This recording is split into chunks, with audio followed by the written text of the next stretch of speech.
So let us continue with our analysis of the Bhagavad Gita. In the first session, I lingered a bit on the introductory concepts to make you understand where this comes from and why do we include it with the Agama teachings here in the TTC. And I have a selection made for you of shlokas, quite a few actually. And I conclude with the 38 today, where he gives a sentence which is very important because that sums up a lot of what he said, and it's something which you have to think about in yoga as well.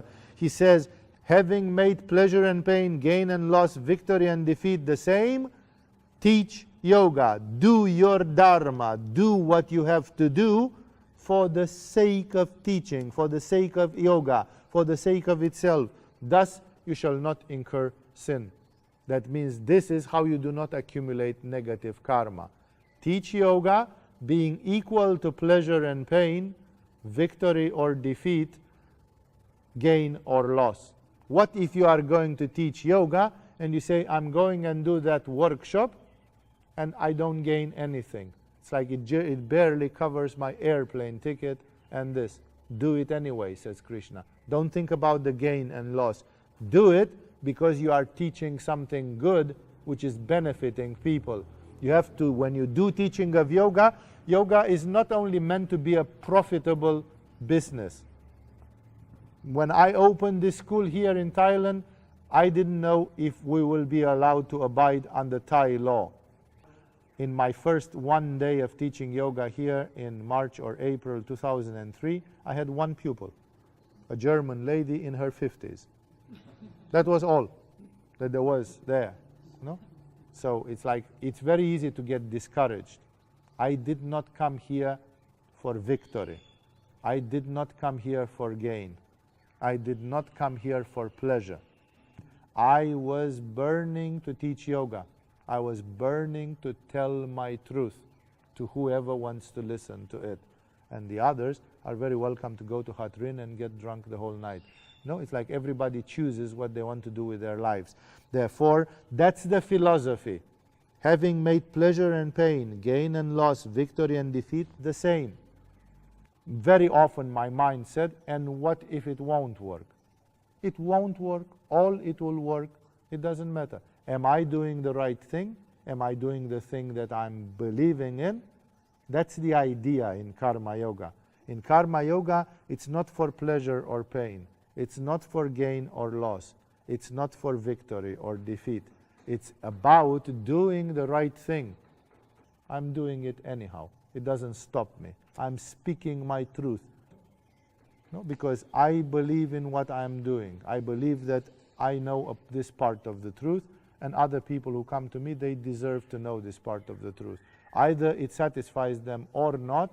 I'm not a crowd pleaser. I'm not here to be a soothsayer and to say things which you accept or which you like. I'm just communicating to you what graciously my gurus communicated to me. They told me a tradition which doesn't belong to me, didn't belong to them. It's a tradition which is thousands of years old. And in this tradition, we are just the preservers of it. We are just the stewards of it. And that's why meditate often on this verse. This verse is one of the 10, 20 most important verses of the Bhagavad Gita. It's a sort of a staple verse. It's a sort of emblematic for the text.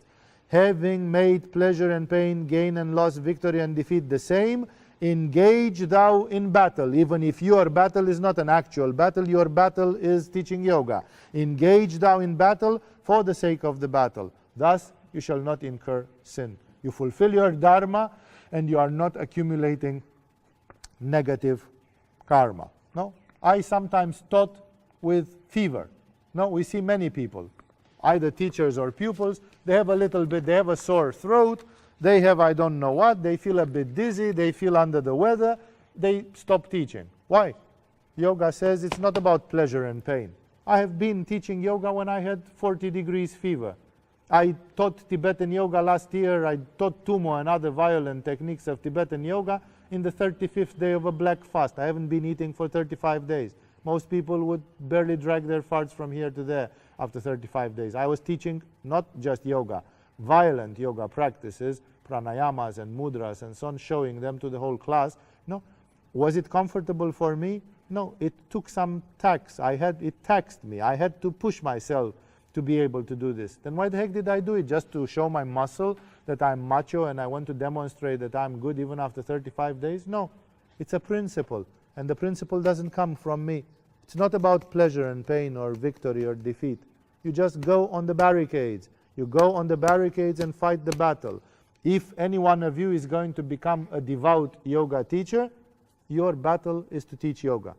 You are Brahmins and you are teaching yoga to the world.